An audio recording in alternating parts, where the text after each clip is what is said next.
to say your last name, Jalal. Karen Jalal. Karen Jalal, everybody. And I'm from Spain. Hold on, let me adjust. Alright. Hi, I'm Karen.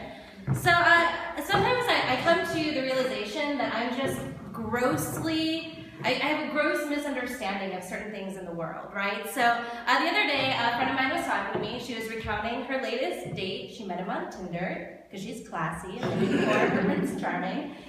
So she's going on and she's like, yeah, we ended up drinking way too much. I got blackout drunk. He shoved a wine bottle in my ass. And I was like, what?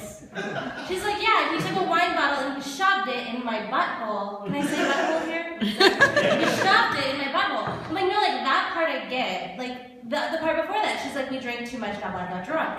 And that's when I realized my version of drinking is not everyone else's version of drinking, right? So like for me, there's sober and there's blackout drunk. I didn't know there was anything other than that. And then when I thought about it, I realized that I didn't remember the last time I drank and didn't not remember something. It's like Inception for alcoholics, let me tell you. But I do love drinking, maybe a little too much. I feel like it's what makes the world go round. Government would collapse if we didn't have it. There's actually two kinds of people in the world that really just annoy me. They make me uncomfortable. One of them are people who don't drink, right? The sober Steves of the world. I don't understand you. If I had you in a room alone, I wouldn't know what to do with you. And the second kind of person are virgins, right?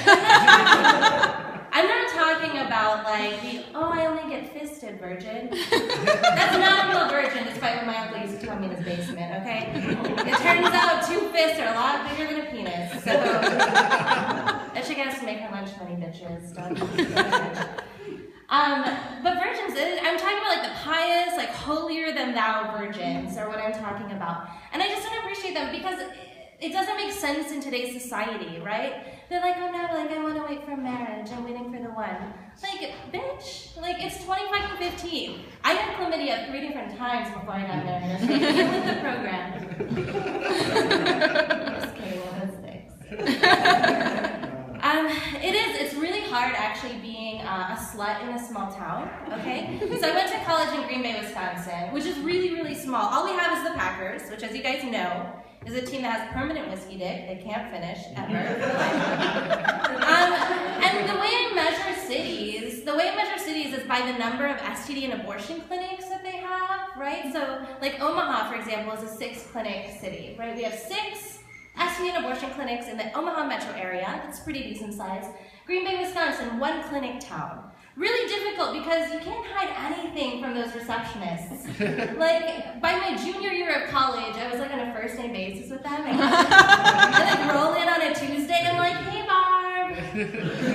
I'm just everything. Test me, gonorrhea, chlamydia, HPV, AIDS, all of it. Just test me for all of it. It's fine. Throw an abortion in there. It's good. So it's hard. Like, I sometimes almost wish I had like a punch card, like fucking Jimmy John's. After like your 10th STD, they're like, congratulations, you win a new vagina. Like you broke yours. Speaking of broken vaginas, I do have 2 beautiful children. And anyone who has more than 1 child will understand this. By the time you get to your 2nd child, like the birth of the child, the reception of that child into the world is so different from the first one, right? Like when A1 was born, that's what I call them, A1 and A2, accident 1 and accident 2. But when A1 was born, it was just like this huge extravaganza. Like my whole family was there in the room with me, like my dad, my stepmom, my grandma was like holding one of my legs up. There were kids coloring on the floor, getting splattered in placenta juice. It was beautiful. I have family in Morocco who they were Skyping in. I had a laptop. If you don't understand what that is my vagina vomiting in HD. So it was beautiful. They were all there. By the time A2 came along, by the time my 2nd one came along, and no one showed up. They were like, this bitch does not learn from her mistakes. Like, she had 6 fucking clinics to choose from. She couldn't choose one of them.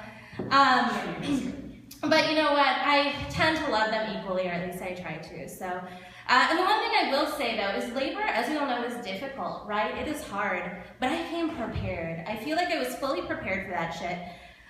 Especially for my kids in particular. Okay, so if you didn't know it, when a child is born, they assign him a percentage, right, to compare him with the rest of the babies born at that time. So like, for example, both my boys are like super skinny and super short, right? They're like in the 5th percentile for height and weight, which means that 95% of the babies, when they were born, were like bigger than them. So they were like just tiny little fuckers.